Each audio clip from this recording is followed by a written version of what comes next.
Hey everybody out there. I'm seeing the chat here. Anya in Miami. We got Houston, LA, California, all over. Ahmad, you said DFS. I was like, where is DFS? But you corrected it, DFW area. So appreciate that. As we go through tonight, welcome to leave questions in the chat. I've got it up here in front of me so I can see and respond to that. Um, Thank you for joining this. Really, I built this presentation because I think this conversation around brand is A, really, really important to growing a dental practice, and B, probably one of the most misunderstood things when it comes to marketing. And so I think we all kind of know the traditional marketing of whether it's Google ads or back in the day, direct mail or all the things. But building a brand is like this elusive, subjective kind of conversation about like, how do we even do that? And so that was really the goal tonight. And to be honest, Studio 88, I'm the owner and founder of it. We're in our 12th year now. And this is like our playbook from the last 12 years. We really focused on, I came into the dental marketing space when there was a lot of noise. I mean, there still is. There's a lot of dental marketing companies out there. But there was a lot of noise in what they were doing and what they were promising to practices and to clients. And I didn't want to compete with that. I actually wanted to build a company that had an amazing reputation, that led with education, that created long-term relationships, and build a brand that at the end of it all, we could be super proud of. So a lot of this talk tonight is a little bit of our page out of our playbook on like how we did it. And I'm going to walk you through what I think are three really important principles when you're building a brand. Um, but to tell you the truth, I got into this 12 years ago when I started this dental marketing agency, mostly because when I looked around, I fell into dentistry by accident. Most of us that came into dentistry non-clinically, like that's what we do. We just kind of fall into it. Fell into it by accident, but fell in love with the profession, fell in love with the people, and this whole kind of idea of business owners that really just want to grow their practice and be trustworthy in the community, build a trustworthy practice. And we get a chance to come alongside that, support them, help build that vision. That's what drives us. It's really compelling to me and our team. That's why we do it. At the same time, this whole one size fits all marketing approach just doesn't work. It continues to fail. And it's really no mystery when we think about this complex digital landscape of marketing that's out there. I mean, guys, we're just at the beginning of AI coming into marketing. Like, do you know what the next 5 years are going to hold when it comes to marketing? I mean, we're even as an agency, we're embracing stuff right now and getting into it, and it's wild. So this digital marketing landscape is massively complex. And so when agencies come along with this one size fits all or done for you type marketing, it always falls flat. I'm to the point now where I'm like, if somebody is saying they are going to do it for you, run away. That is very hard to accomplish for somebody else's business. And what it is here's a one size fits all approach. We're going to implement it. We're going to cross our fingers. We're going to hope and pray. And so I saw that as I began to work with practices, I saw how frustrating that was. I saw how overwhelming it was. And I know there's this sense of you shouldn't have to be like a great dentist shouldn't have to be a marketing expert to grow their practice. And yet, time and time again, we come back to that because either the marketing company, what they promise isn't working, it's falling flat, or you were burned by one and now you feel like you're on your own trying to figure it out. And so those were some of the problems we came along to try to solve. I've been in marketing now, well, I've been in dentistry for 23 years, which is kind of wild. Every time I say it, I was with a consulting group before that, working with their clients on marketing. And so I get the frustration. I started my career as a marketing consultant. And so sitting down at a desk or in the way in the doctor's office or the consultation room, looking at P&Ls, looking at budgets, looking at new patient flow, and trying to help them solve these problems. I right now, Studio 88, we actively work with 500 practices, like currently. That's not total. Total's probably been like 8 or 900. I do some fractional CMO work for some large groups in the country. I have another group of consulting clients that I work with, just bigger practices. And so I get the frustration of trying to figure this out. And that's what tonight is all about is let's get a handle on brand. Let's get a handle on some tactics. I really think, I say this to practices all the time, if you implement this strategy, I think you can become the top practice in your community in the next 3 years. So there's a bit of a patience game to it. There's a bit of like brand takes some time to build, but when you do it right, man, you will have so much momentum in the end that you won't even know what to do with it. And you look back and say, that was a good decision. So we got another one from LA and a Dripping Springs, Texas. So what's up, guys? Glad you are here. So let's get into kind of the first point of the night. We'll start with a question. Let's see. Is it working? Where's my clicker? Here we go. True or false? Marketing is getting new patients in the chair.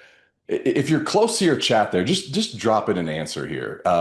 Even just a T or an F. What do you think? Marketing is getting new patients in the chair. Give me a true or a false. Let's just kind of poll the room real quick here before we get started. Yeah, we got a false and a true, another true. Yeah, gosh, this is awesome. We're about 50%. Yeah, true. True is probably winning out overall. Here's what I would tell you as we get into this. We're going to talk about this tonight. Is marketing about getting new patients in the chair? I, because I've been in dentistry over 20 years, I know this is what we get fixated on. This is like at the end of the day, we have to get new patients in the chair. And I totally understand that. I get that. What I want to challenge you on this first point is it's a tunnel vision view of one part of the marketing funnel. And so I want to talk a little bit about that here tonight. So stick with me. I'm going to quote myself right here from the start. No, no shame. I was recently on a podcast and I said this and we turned it into a slide. It feels a little weird quoting yourself, especially this early in a presentation. But marketing isn't about driving new patients for the next 30 days. Marketing is really about positioning your future. And so that's the first point tonight here is attention is your number one asset. Um, I was on a podcast yesterday with Dr. Mark Costas with the Dental Success Institute. And we were talking about this concept because I said, when you really begin to understand that it's not new patients that are your number one asset, it's really attention. This begins to free you up to see the growth of your practice differently. And so think about this for a second. New patients come in the door and you would say to me on a phone call, Josh, marketing investment, great. What's the ROI for that? How many new patients am I getting in? And I would say that's part of it, but new patients just don't show up magically in the chair. New patients they contacted your office before that, right? They either called or online scheduled, sent a form in through the website, one of those things. Before that, they were interested in the practice. So they took the time to visit the website, maybe look at reviews, maybe they were on your social media channel. But even before that, you got their attention somehow. So a lot of times we look at new patients and maybe you're sitting here and you're saying, I really need to go from 25 new patients a month to 50. Like I need a double. What I would tell you is if you're focusing on new patients, it becomes a little short-sighted. Now we're driving with offers. Now we're like, hey, how can we just get somebody in the chair? Would a $79 white or $79 new patient exam do it, right? Would free whitening do it? And we begin to pull all these levers. What I would say is back up and look at it from a bigger picture.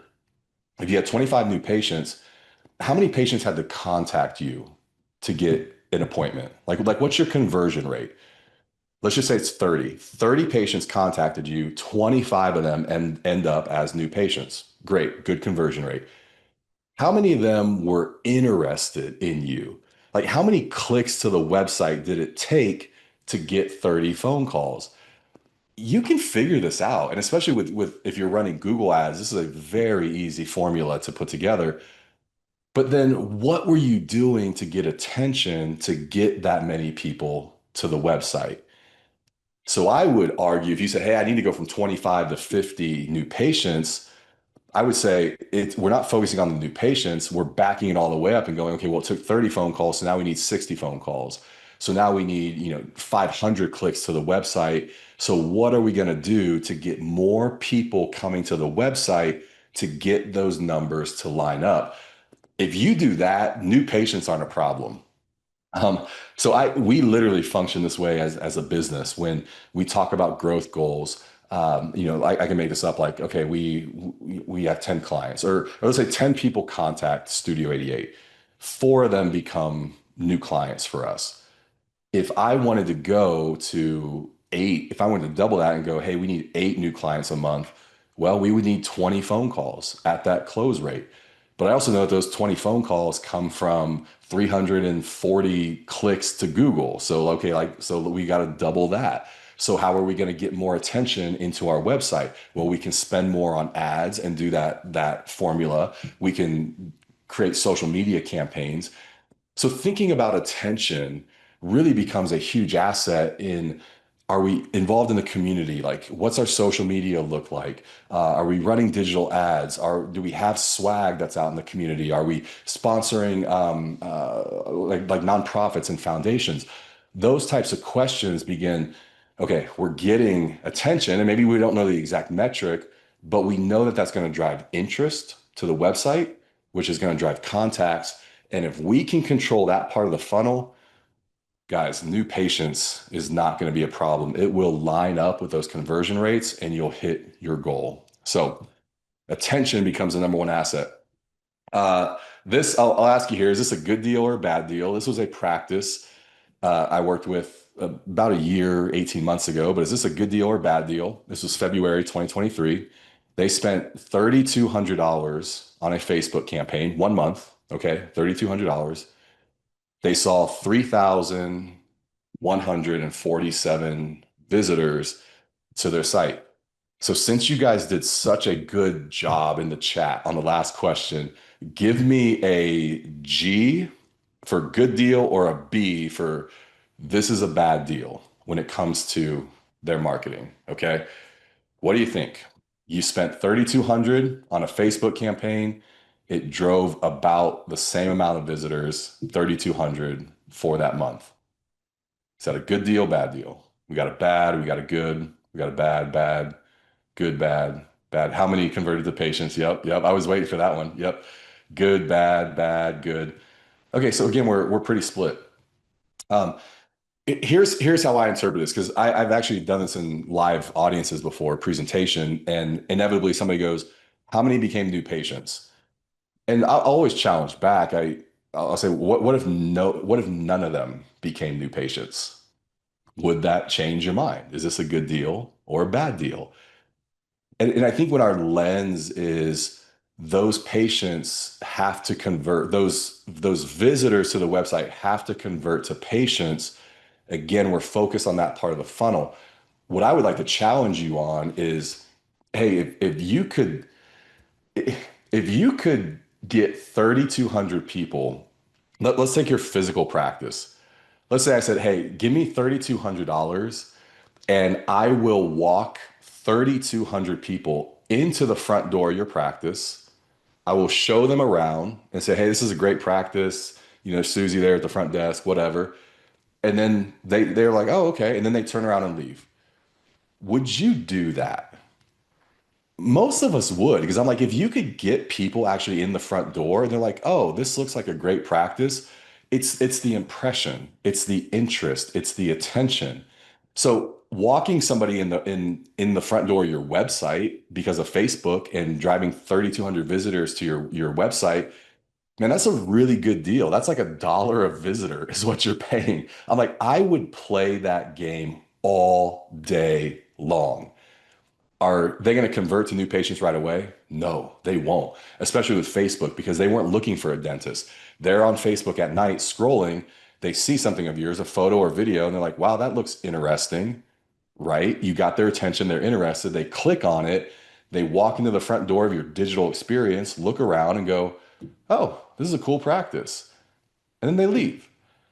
They will come back, they will convert, that attention will serve you down the road. And so I think even as we're looking at ad campaigns, I'm not saying this is, if you had one ad campaign, is this the one you do? Probably not. But could this meet your goals of driving attention for the practice? 100%. Um, yeah, we had a comment here. A still good deal because you could attract that many people. Yeah. I mean, I think that's the point is now here's the main point of this. You got to feel good about your website, your web experience. If you don't, and you're and you're paying $3,200 to get 3,200 people to it, and it's not a great experience, it might actually backfire on you. So I think that's the one asterisk here, right? Is you've got to feel good about that experience. Once you feel great about your website, the game, it's less about here's my point. It's less about the focus of new patients. It's more about how do we get people to the site to have a good experience because that will convert to new patients down the road. So let me grab my mouse here. Okay, so social media equals attention. Yes and no. I think right now, like obviously, we think about social media in terms of attention. It's not the only solution to that at all. It just happens to be the main medium for attention in the last 10 years. It'll be interesting to see where that goes. I don't know that AI is going to disrupt that right now. I think AI is going to disrupt search in a huge way, which we'll talk about here as we get going. But social media, it just happens to be one of the main platforms for attention. And so I see practices all the time. Most of them are using social media well right now, but I still have some until they need new patients, then they're like, should I be doing more on social media? And my answer is always, you should be doing more on social media now, regardless of whether or not you need new patients, because it's building attention, it's building a brand in your community. So how does Studio 88 get attention? I'll just share with you some of our tactics as we've gone through this, but we focus on some spotlight projects where there's a really great story to be told, a really great doctor to focus on, a cool practice, and we put more resources and time and energy into that. This is a practice of ours in the Folsom, California area, right outside of Sacramento. It's called Smile and Company. And Ashley Hovez is the founder of this practice now into two locations. But I'll play this little clip of her talking about the importance of building a brand. Everybody really knows, I think, Smile and Co. for that Tiffany blue type color, but you wanted to go a different direction this time. Tell me why. I truly believe that design matters. Design matters in the way you show up, what is expected from you, the level of service that you provide. I love editorial pieces. I love like high fashion, Tom Ford, and just feeling a very luxe experience. And it's always been a neutral palette. And I think it just shows that we have grown up. Our brand is evolving. We want to focus on the procedures that we love to do, that we're passionate about doing, on the people who value that. Yeah. What people say about you, that's your brand. And all of this absolutely is part of our identity. Yeah. This is their website. If you wanted to scan it, it'll just take you right to the website. It's just a really different experience. We built something that was kind of not traditional in the way it navigates, and but you can even just see the language there. If you know Ashley, Dr. Hovez, even the copy on this site reflects her. You see, hello, gorgeous. Let's be friends. Like I don't talk like that. She does, and so it's authentic to her site for sure. So spotlight projects, that's one way we kind of get attention is our team just has a chance to flex. And so we put it out there. Another way is we do what we call current situations where they're just on site, documentary style. I'll show you this one. This was actually a really interesting project. A group in New York City and New Jersey, about 13 locations. They were all so owned by one group, privately owned, really actually great group of four doctors at the ownership of this, but they were all different names, just kind of acquiring practices and picking them up. They went through a big rebrand project, and this was part of that. Oh, I don't have volume on this one. I don't know what happened. Um, anyway, I'll just kind of give you the narration of it and then jump off of it. But what we were trying to attempt to do there was create, you're bringing a brand and a brand new name into multiple locations in New York City, which arguably has to be one of the most competitive zip codes environments in the country. And so trying to build a brand, a mark, a logo that would really stick out, create consistency, and be recognizable within a couple seconds in a highly populated city was kind of the challenge to that project. And so this is their website. Again, if you want to scan that, it'll take you over to the site. But Beam Dental, we that was a project we basically built the brand from the start, from the ground up. Built a website around it. Young urban population, obviously, kind of focused there. So another thing, just flex projects. We got invited to be a part of this kind of new vineyard project. A really well-known dentist bought a piece of property in Napa, a really beautiful piece on Spring Mountain, and just because of the level of creativity of our team, invited us to help build the brand. And so, because he was involved in dental implants, he named the vineyard Titanium Vineyards. We were able to go out and shoot everything. And so we are 99% focused on dentistry, but every now and then these projects come along and they're a ton of fun just because we get to flex our creativity. Our team loves it as well. Awards. And look, I know how you guys feel about awards. Over the years, we've been on Inc. 5000. We got named top healthcare marketing company in the entire country 2 years ago. Central Ohio's largest privately owned companies, featured on Elite X CEO. So things like that. I would tell you, I know a lot of doctors are like, well, don't you have to pay for those awards? Yeah, you know what? Some of them you do. Most of them you do anymore. There's fees and costs that these organizations have to running these things. At the same time, I would tell you, it gets attention. It does. When you put badges like this on your website, when you've got the plaque in your office, because you're trying to script what patients are going to say about you. And I guarantee you, they walk in and they go, "Oh my gosh, my dentist named one of the top dentists in the community." They will say that. It's attention. And when they say that to their friends are like, "Oh, I had no idea. Wow, they're one of the top dentists in the entire city."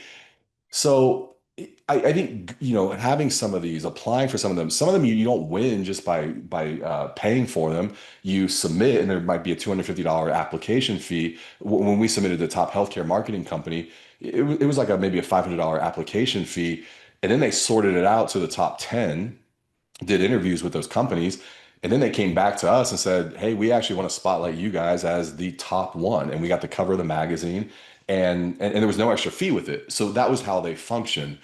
So I would encourage you to just even find some of these accolades, these ways you can stand out in the community.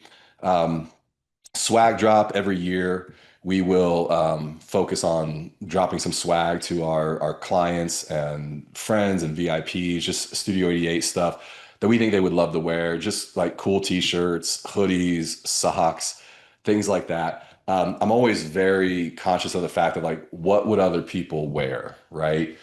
We kind of have a fun name and a cool logo, so we can kind of put it out there. But be even thinking about not so much put your logo, on a hat, but maybe it's like smile more, or you deserve to smile or something, and your logo's on the back of the hat or the back of the hoodie, things that would get attention in the community. And so awards, local influencers, like figuring out local influencers are a real thing. And in bigger cities, they're a much bigger thing. But even in small, mid-sized cities, being able to find the moms with blogs and running groups and influencers, micro influencers, is such a huge way to get attention. You bring them in for free whitening, bring them in for Invisalign, and they post 6 times about their experience. It's a legit play. You get into New York City, not only are you doing free Invisalign, but you're paying $25,000 for them to post while you're providing the Invisalign for free. Like, no joke, that is absolutely a thing. And so, especially if you're in a mid-sized market, maybe like more like Dripping Springs, that area, you can find some local micro influencers and get some attention with them. Community events are huge for dentistry. Behind the scenes content, people want to see what you're doing. Getting people, team members on social media, capturing just you guys behind the scenes is huge. And then cross promotions. So, all right, I went back there. So next question. We'll get into point number two here. Get ready. I'm going to ask you for another true and false. We'll see if anybody at the end of this gets all the questions right. Yeah. Uh, True or false? Be careful what you post online because your competition will steal it. True or false? Let me know what you guys think. Sherry says true. Another true. True, false. True, true, true, true. Lots of truths for sure. We've got maybe two, three, four false. Even if they steal it, so what? Yeah. Love that. Love the attitude on that. Yeah, for me this is false. I This is something we have fought over the years, man. I'll be honest. We have more marketing companies try to imitate us and reproduce what we're doing. Guys, really funny story. I'm at the Ohio Dental Association last year. We're in Columbus, so it's kind of in our backyard. And there's this new marketing company. There's always new marketing companies at trade shows. It just always is. And so I go up to them. They had these like kind of cool shoes on. It's actually the exact same Nike Dunks that my team wears on the conference floor. So I went up to him and I said, "Hey, cool shoes." And he's like, "Oh, thanks, thanks." And I said, "Yeah, that's what my team wears as well." And he's like, "Oh, who's your team?" I'm saying, "We're Studio 88. We're, two rows over or something." And he was like, "Studio 88." And he looks down my name tag and he's like, "Are you Josh?" And I'm like, "Yeah."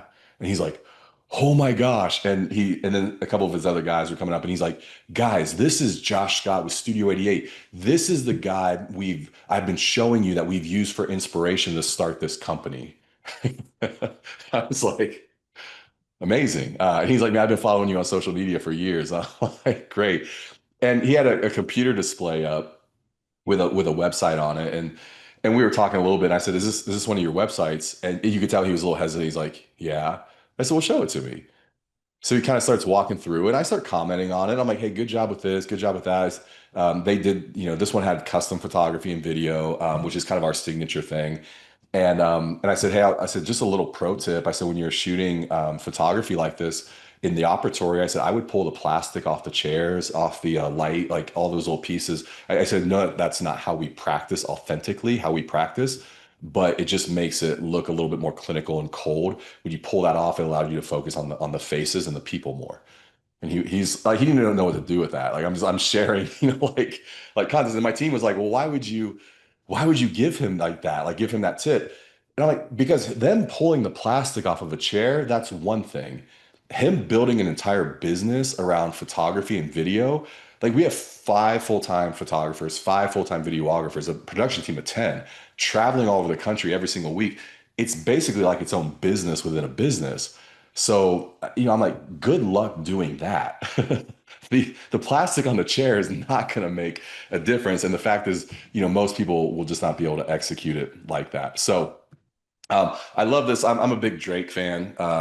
Don't hold that against me. But he says imitation isn't flattery. It's just annoying me. I feel like that lots of times. But at the end of the day, you've got to lead the way. And so whoever gives the most wins.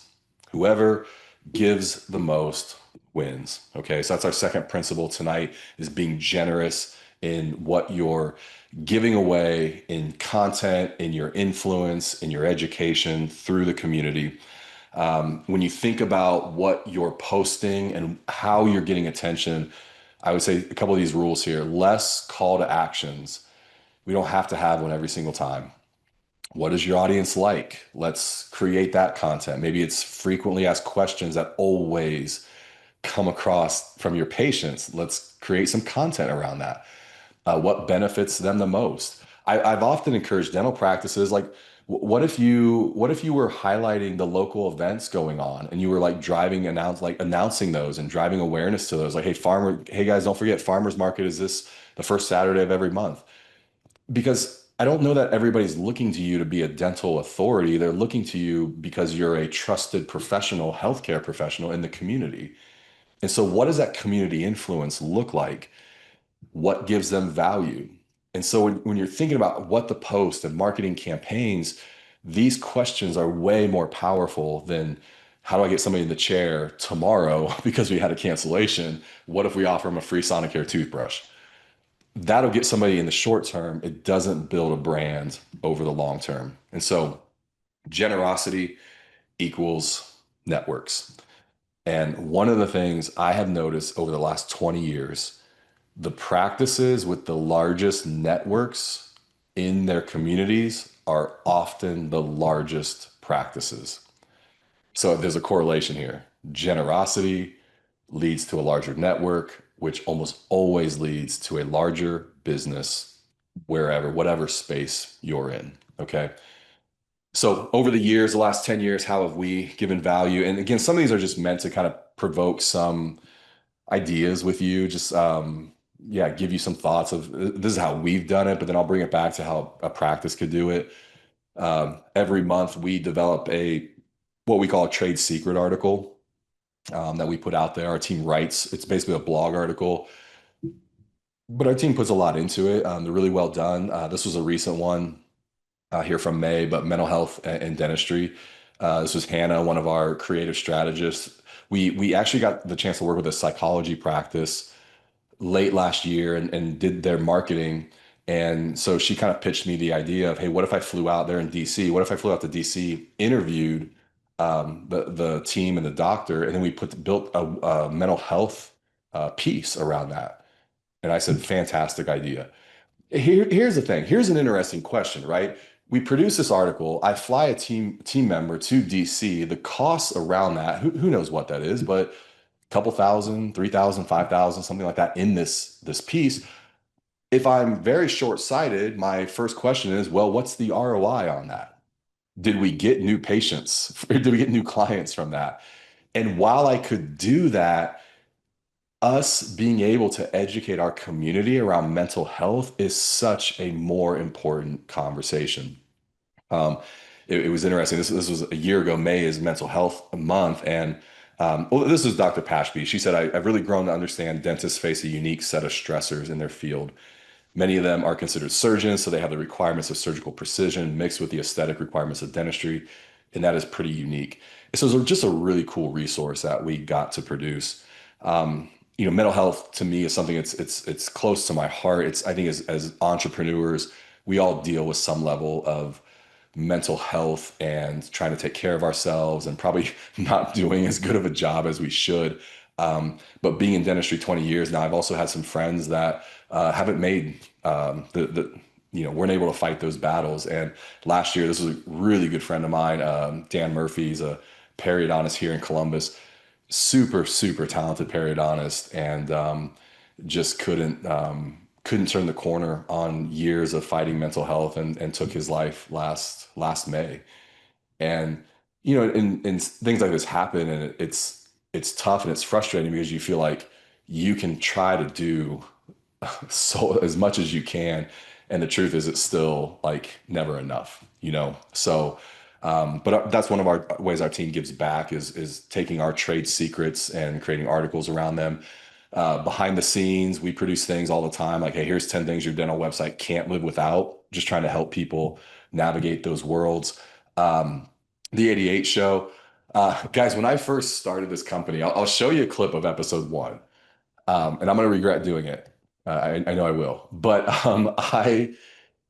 what's crazy is when we first started this, I was like, hey, I want to create a dental show, a marketing show that teaches dentists how to actually do marketing and what's important.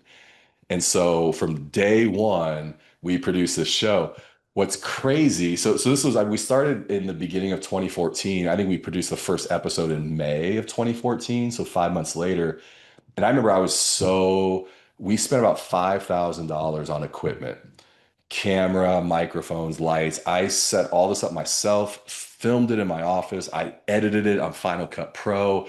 I put it out there, exported it, put it on social. I did all the things. That $5,000 investment into marketing year one was so scary. Looking back, I'm like, oh my gosh, that was such a step to just go. Is this even going to work? But here is a little clip of episode one. Guys, that's me 12 years ago. um, which is just fun to watch and look at now for sure.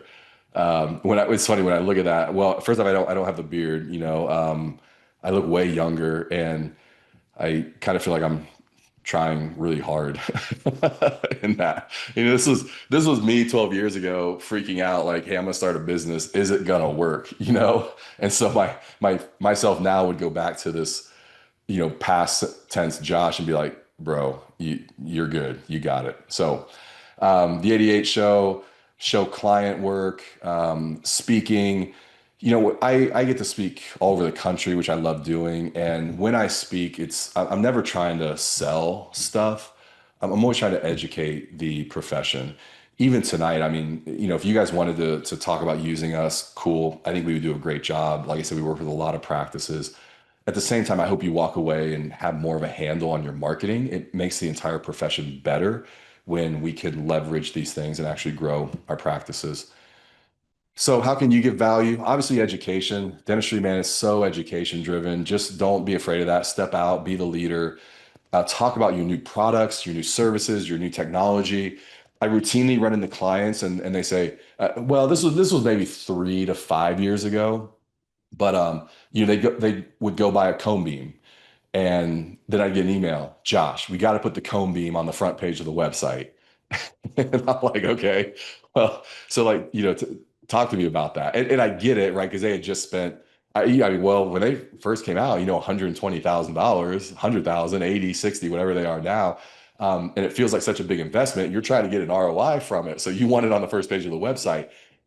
It's better, yes, talk about that, but talk about like, why did you make that decision? Why is cone beam CBCT, like, why is that good for a dental practice? Why in your opinion is that becoming standard of care? Why does that elevate the patient experience? Don't be afraid to talk about that stuff. Um, Patient spotlight, man, try and spotlight some patients, get some photography work done for them, get some video work, testimonials, tell their stories to the community. They will love that. Most people are flattered when that happens. Talk about FAQs, like, what are patients asking you all the time? Build content around that. And then sponsorships, nonprofits, community organizations, get involved, even drive awareness to them on your social media. It's a little bit weird to say, hey, we're so proud to donate $500 to this organization. That gets a little weird. You don't have to talk about the donation. Just say, guys, we are proud to partner with XYZ organization. We think the world of them. Here's their founder, da da da. And just tell their story. Man, nonprofits are just constantly trying to get attention, and it's like an uphill battle. You can help drive attention to them with your patient base, and they will forever be thankful for it. So, that was the second question tonight. All right, third one. Give me a true or false. Being found online is the most important marketing strategy. Being found online. We're in our third and last point here. I appreciate you guys hanging with me. You've been so interactive. Love it for sure. Especially it's almost 9 o'clock East Coast time here. A lot of you guys are West Coast, so it's a little bit earlier, but yeah, drop a T or an F in the comments. Let me see where you're at on this one. Some of you are a little hesitant, huh? Because you got the last, maybe you weren't right on the last couple ones. You probably know actually where I'm going with this one. True or false, being found online is the most important marketing strategy. Yep. Trues, yes. True, true, true, true, false, true, true. So we got lots of trues. If I'm I'm on purpose trying to be contrary tonight. Okay, so I probably actually need to rephrase these questions because they were all false. So now at this point you've seen a pattern. But being found online is the most important marketing strategy. It's not technically true. I want to talk about search here and really how for me search is absolutely important. We want to talk about that. Our team has an entire division built out of search and understanding that and creating really great search programs. But what I want you to walk away with is your brand is always, always more important than search and finding up and showing up number one and number two, whatever that is. Your brand is always more important than that. A couple thoughts on brands here. Tom Bill, you co-founder of Quest Nutrition. Brand is what other people think about the company you have built. It's both the shout and the echo. The shout is what you do. The echo is what people think about what you do. The echo is the brand. Co-founder of Pura Vida, a product that's a brand evokes emotion. It provides an experience. It takes a person out of their day-to-day life. You escape into a feeling from that branded item. Guys, I think marketing in 2025, you have to feel something. You have to. If people aren't feeling something from your marketing, it's falling flat and you're not connecting. Kenneth Cole, a brand is a destination, clear sense of purpose, a reason to exist. It draws people to it. It matters how the product makes them feel, how they experience and interact with it. And then Lewis Morgan, brand is the power that keeps you coming back for more, and it gives you a preemptive vision of what you're getting. If we talk about search for a second, I love this kind of thought here of if we talked about search in the past, we would immediately go back to yellow pages and, 20 years ago, 15 years ago, 25, whatever. And what was interesting is if you wanted to hack the yellow pages so yellow pages were search. We're not talking about SEO, we're talking about search, a search strategy. Yellow pages at one time were the number one search strategy in the country. You got a book, you open it up. How do people find you in that book? And so practices would hack it. They would name themselves AAA Dental, ABC Dental, 123 Dental, Acme Dental. That's where all those names came from because they would end up at the front of the book. And so what's interesting is like if I said, where are the AAA dentals right now? They don't exist. Search changed and it put a entirely set of practices out of business, or at best, they had to change their name in order to adapt. All right. The ghost of search present. This is where we're at. If I polled this room and said, how many of you guys think search is going to change in the next 5 years? A lot of you would put your hands up. If I said, how many of you think search is going to change in the next 10 years? Most of you would have your hands up because especially with, gosh, just with AI in the last 6 months, we're now seeing like, Google's going to adapt and they're going to pivot, but man, there's a whole shift coming to how we search. And yet practices across this country are uncomfortably dependent upon Google search for the majority of their new patient traffic. They're in a position where I look at them, I'm like, this is a yellow pages 20 years ago. You are AAA dental because you've done so much work to get up number one, number two on Google, and you have invested nothing in your brand. And all it takes is for an outside company to change something, and you're completely at risk and you're completely at their mercy. And then when we get into the ghost of search future, like where is this going to go? Who knows? I think AI is really, really interesting right now. And people are talking about, Google would return to you 10 search queries, and you would click on them all and you would look through them and do your own research. Now AI knows you and your preferences and can summarize those 10 and point you to one or two that they think would connect with you the best. That search is still going to be based off of relevant, authoritative content. It's AI is actually going to be way harder to hack. It is. Everybody's saying that. It's yellow pages where like there was a level of hacking that we figured out. Google has definitely been more challenging to hack, but people have figured that out. AI right now is probably going to be one of the more challenging things to just scam and spam and get away with it. So the practices that are actually putting out relevant, authoritative content are going to be the ones that stick out. So when it comes to search, it's not that you don't do it, it's not valuable, it's that you know the place in your marketing strategy. Because when it comes to risk, SEO is by far the riskiest play. It can change and it can affect your entire business. Digital ads, there's some risk to it because somebody could come in and outbid you for sure. Corporate group comes in and all of a sudden, why are our ads less effective? Brand is one of the least risky marketing moves you can make because it's equity in people's minds. It's what they think about you. So when a corporate group comes in and you've built a solid brand name recognition, Well, good luck replacing that because you've been able to develop that in the community and capture mental space and equity in that. So, uh, how have we put brand first? We have projects every year called Untold Stories, and I realize the volume isn't here, which is it's totally fine. But these are documentary films. We've actually produced two of them in the last year. This was our first one. We've been involved with a cleft organization, cleft surgery organization based out of Columbus, Ohio, called Free to Smile, and we had the opportunity to go down to Guatemala and actually follow a family from the rural mountains of Guatemala down to the surgery center in Antigua. Follow this patient entirely through the process. We produced this documentary. If you ever want to watch it, I want to say it's about 10 minutes long. It's here. You can scan that. Really cool piece. Our team kind of had wanted to do a Netflix type piece at one point, and this was really fun project.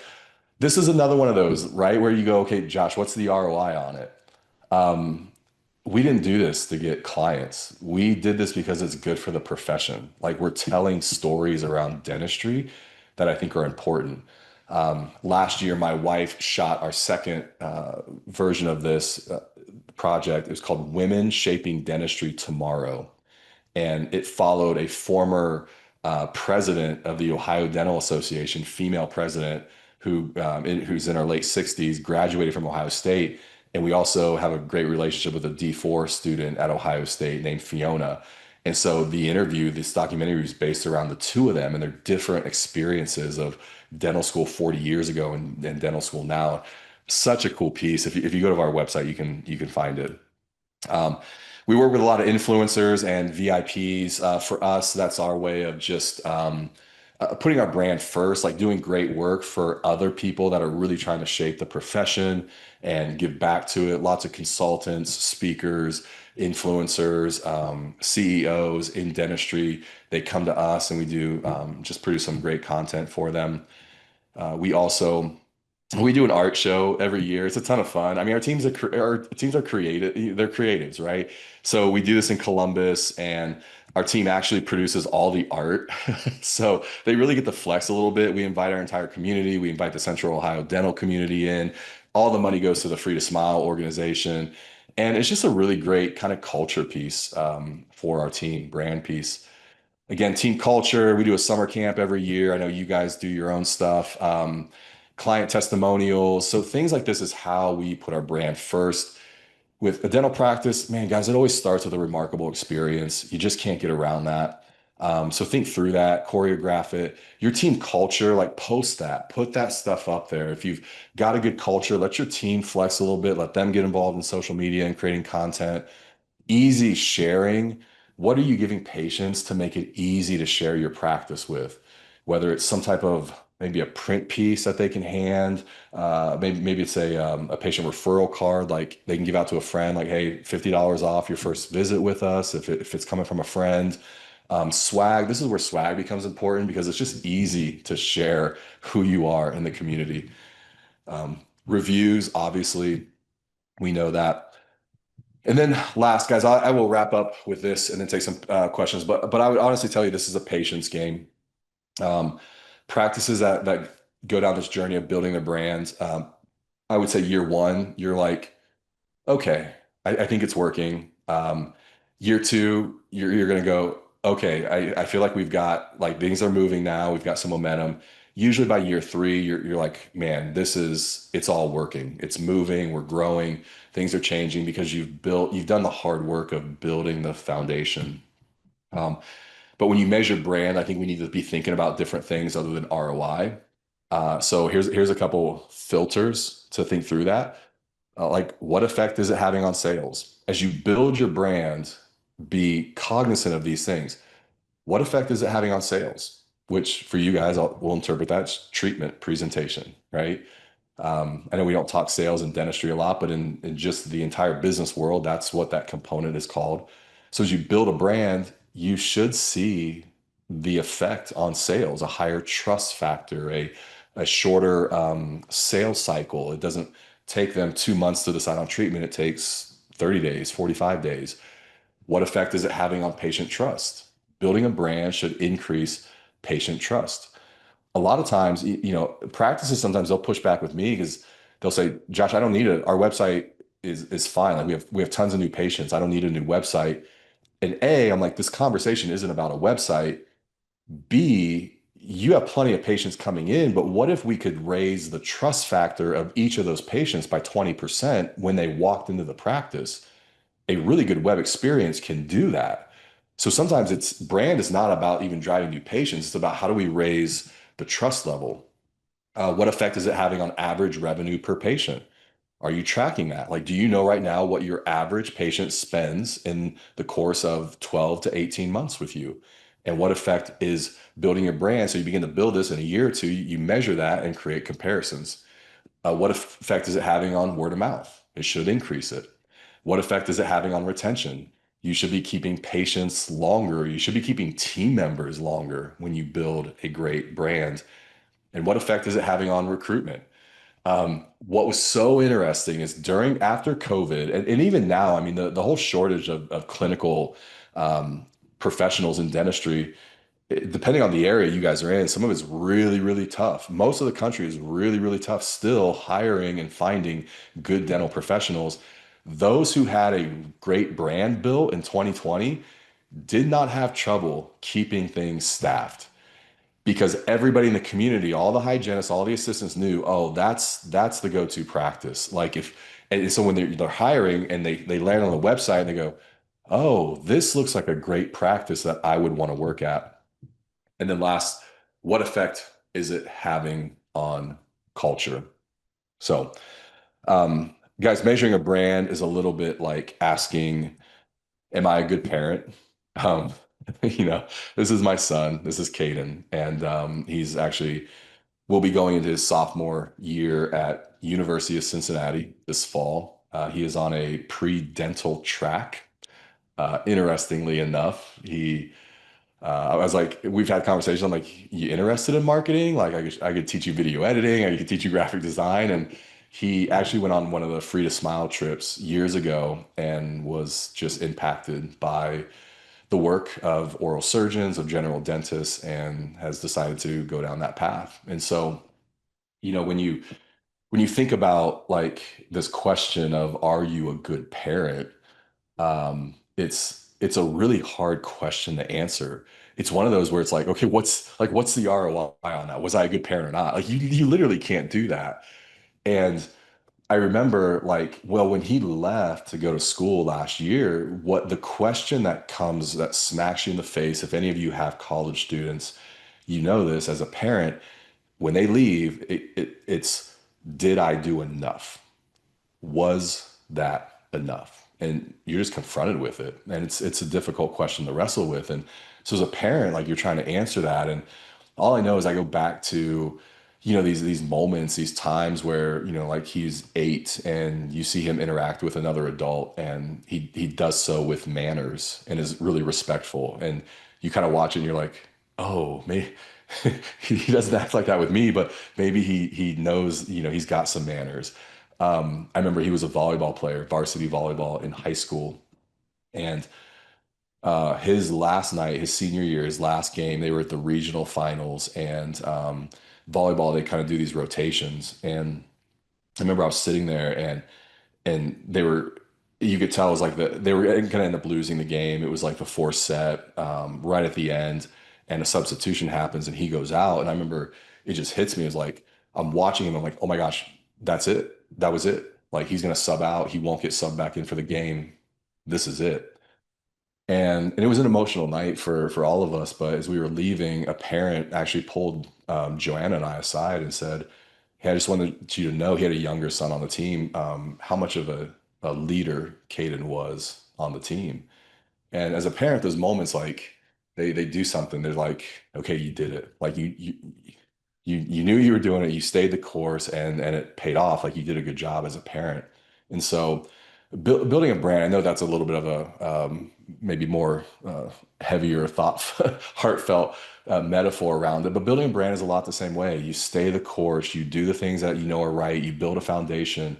it'll come back to you. And you'll have these moments where it's like the team culture will say something. You'll be able to hire somebody that's like, hey, I know you guys are the best practice here in town. You'll have a patient come in and it'll just say, all my friends have been talking about you. And in those moments, you'll go, it's paying off. We're doing the right thing. We're doing this right. And so is search important? Yes. Are Google ads important? Yes. Is a comprehensive marketing strategy important? Yes. My goal tonight was to help you get a handle on building a brand, what that looks like, and how important that is.